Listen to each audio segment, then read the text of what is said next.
Hi, this is Angie from Bonnie Lake Ben Franklin here today to show you a quick tutorial on how to use a water brush.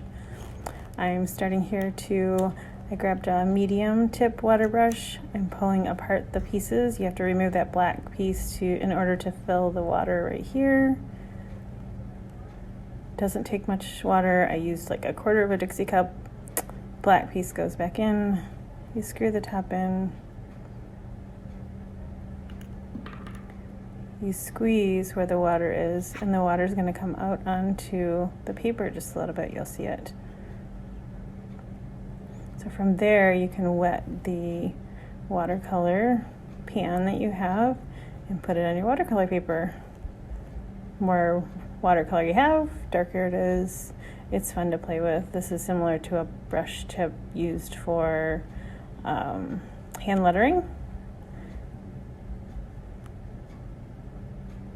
And then to rinse off the brush, you can just keep washing it off on either a piece of paper or a paper towel. Here, just a quick hand lettering thing. I'm squeezing a little more water as I use it, but then just go right to the paper with a little bit of color. And then I'm done.